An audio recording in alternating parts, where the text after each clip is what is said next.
Quality study अकॅडमीमध्ये तुमच्या सर्वांचे स्वागत आहे. विद्यार्थी मित्रांनो, आज आपण 2 एप्रिलचे चालू घडामोडीचे प्रश्न पाहणार आहोत. हे प्रश्न UPSC, MPSC व इतर सर्व परीक्षांसाठी अत्यंत उपयोगाचे आहे. या प्रश्नाच्या सिरीजमध्ये आपण एक्झाम पॉईंट ऑफ एक महत्त्वाचा टॉपिक पाहतो. तर आजचा आपला महत्त्वाचा टॉपिक आहे पंतप्रधान नरेंद्र मोदी यांना मिळाले जागतिक 30 सन्मानबद्दल आपण माहिती पाहणार आहोत.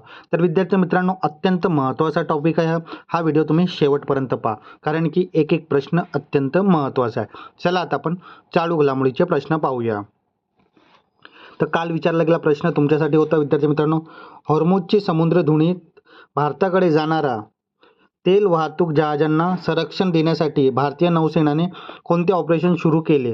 तर त्या ऑपरेशनचं नाव होतं ऑपरेशन ऊर्जा सुरक्षा.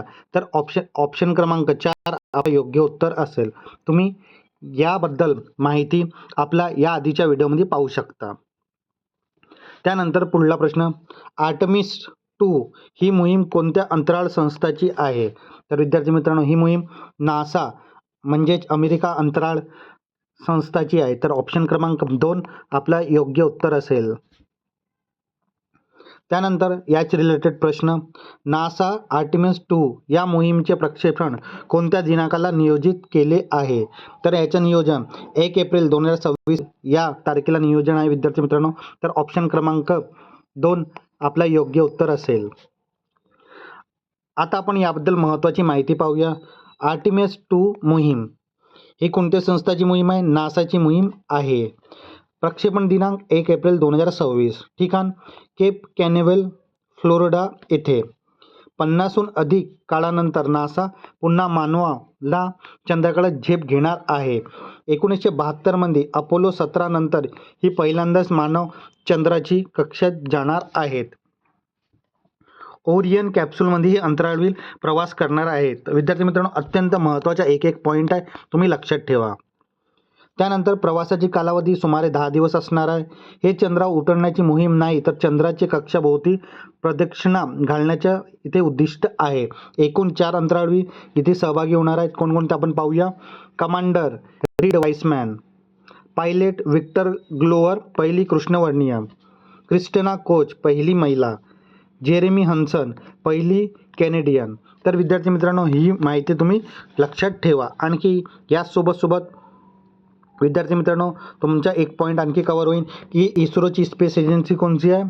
भारताची इस्रो, नासाची अमेरिका आणि युरोपियन स्पेस एजन्सी युरोपची आणि रॉसकॉम रशियाची. त्यानंतर पुढला प्रश्न पाहूया आपण.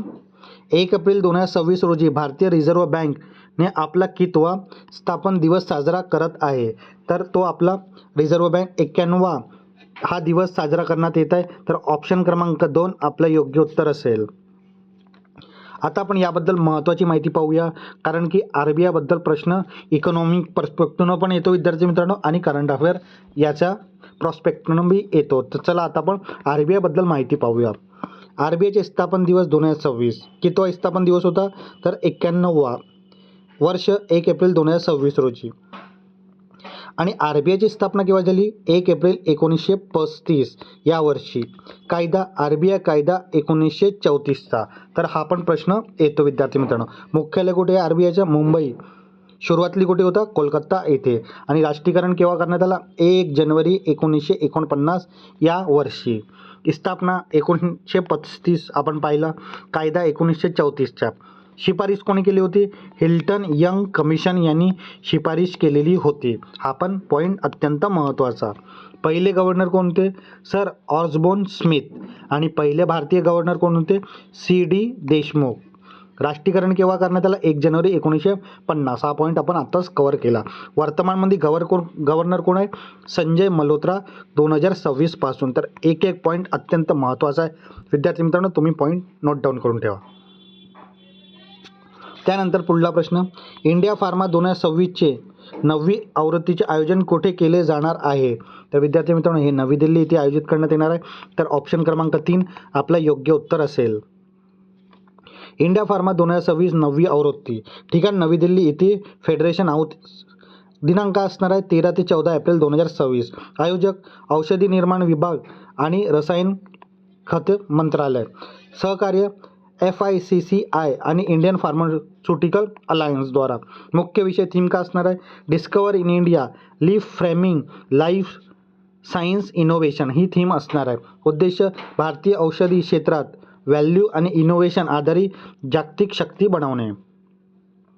त्यानंतर पुढला प्रश्न, स्थलांतरित वन्यजीव प्रजातीच्या संवर्धनावरील अधिवेशनाच्या COP15ची बैठक कोणत्या देशात पार पडली? तर ही ब्राझील या देशात पार पडली.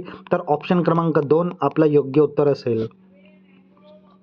CMS COP15 परिषद कुठे पार पडली? ब्राझील येथे. ठिकाण कोणतं होतं? कॅम्पो ग्रेडे येथे.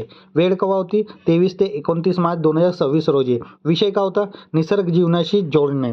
प्राधान्य स्थलांतरित वन्यजीव संरक्षण. विशेष म्हणजे ब्राझीलमध्ये पहिलीच ही परिषद होती विद्यार्थी मित्रांनो. तर ही पण माहिती लक्षात ठेवा विद्यार्थी मित्रांनो.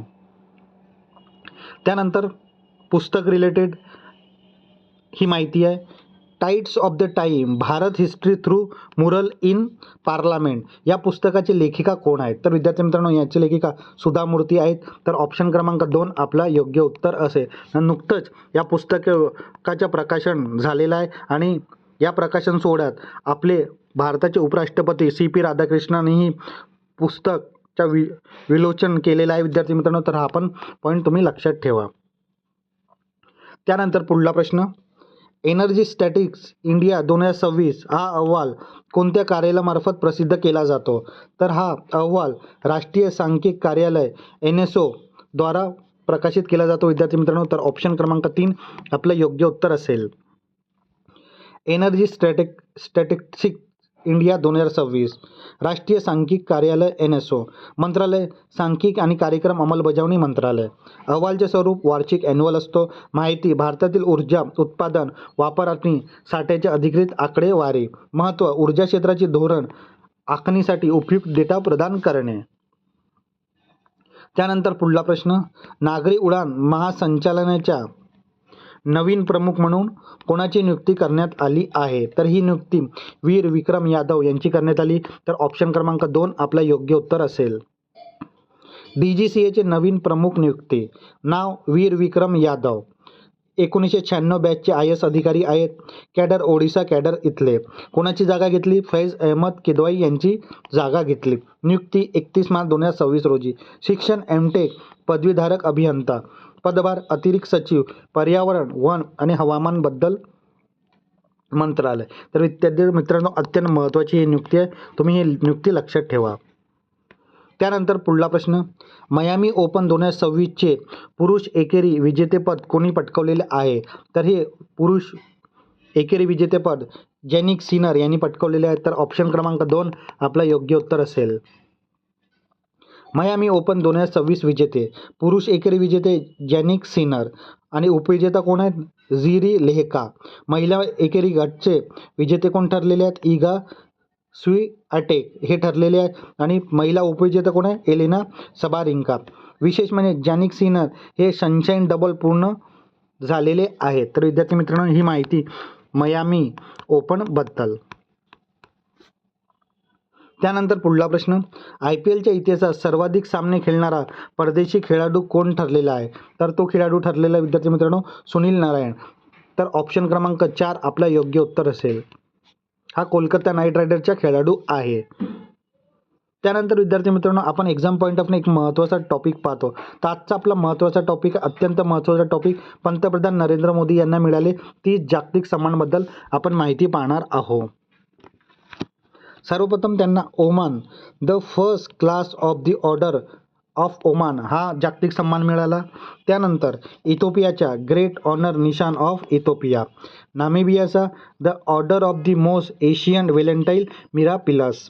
ब्राझीलचा great collar of the nation order of the southern cross. त्यानंतर त्रिनिदाद आणि टोबॅगोचा the order of republic of Trinidad and Tobago. घानाचा the officer of the order of the star of Ghana. सायप्रसच्या the grand cross of the order of Makarios III. श्रीलंकाच्या the Mitra Bhushan.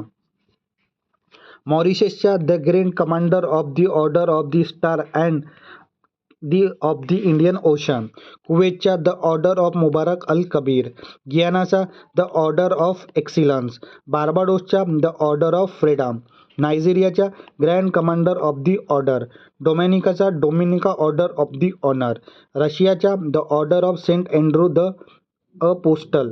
तर ही माहिती तुम्ही लक्षात ठेवा विद्यार्थी म्हणून. हा रशियाचा आहे. Greece grand cross of the order of the honour, फ्रान्सचा grand cross of the legion. त्यानंतर इजिप्तच्या the order of Nile, Palau प्रजासत्ताकाच्या इक्बाल पुरस्कार, पापुआ न्यू गिनीच्या द ऑर्डर ऑफ लोगहो, फिजीच्या companion order of the Fiji, भूतानच्या order of the Druk Gyalpo, अमेरिकाचा legion of merit, बहरीनच्या king Hamad order of the renaissance. त्यानंतर मालदीवच्या the order of distinction rule of the Nishan जेउद्दीन, संयुक्त अरब अमिरातचा द ऑर्डर ऑफ झयद पुरस्कार, पॅलेस्टाईनचा the grand collar of the state of the Palestine award, अफगाणिस्तानच्या the state order of Ghazi Amir Amanullah Khan, Saudi अरेबियाच्या the order of king Abdul Aziz, इस्रायलच्या speaker of the Knesset medal. नुकताच हा पुरस्कार इस्रायलचा मिळालेला विद्यार्थी मित्रांनो, हा 30वा जागतिक पुरस्कार पंतप्रधान नरेंद्र मोदी यांना मिळालेला होता. तर विद्यार्थी मित्रांनो, हे पुरस्कारची यादी तुम्ही एक वेळा रिव्हिजन करा, तुम्हाला एक्झाममध्ये नक्कीच आठवेल. त्यानंतर आजचा प्रश्न, एक प्रश्न तुमच्यासाठी असतो क्वेश्चन ऑफ द डे. तर आजचा प्रश्न तुमच्यासाठी आहे विद्यार्थी मित्रांनो, वर्ल्ड आर्चीद्वारे para archery of the year हे कोणाला सन्मानित करण्यात आलेला आहे. तर अत्यंत महत्त्वाचा प्रश्न आहे विद्यार्थी मित्रांनो. तर या प्रश्नाचं उत्तर नक्की कमेंट बॉक्समध्ये द्या आणि चुकला तरी काही हरकत नाही, येणाऱ्या व्हिडिओमध्ये आपण याबद्दल माहिती पाहणार असावं. आता विद्यार्थी मित्रांनो, आपण आपल्या क्वालिटी स्टडी अकॅडमीच्या यूट्यूब चॅनलवर जे हे डेली करंट अफेअरची सिरीज घेत आहोत, हे सिरीज तुम्हाला कशी वाटत आहे तुम्ही नक्की कमेंट बॉक्समध्ये सांगा. यासोबत वीकली आणि मंथली करंट अफेअर पण आपण कव्हर करतो. हे पण व्हिडिओ तुम्हाला कसे वाटत आहे तुम्ही नक्की कमेंट बॉक्समध्ये सांगा. हे व्हिडिओ तुम्हाला आवडत असेल तर नक्की लाईक करा, शेअर करा आणि आपल्या क्वालिटी स्टडी अकॅडमीच्या यूट्यूब चॅनलला सबस्क्राईब करायला विसरू नका. धन्यवाद.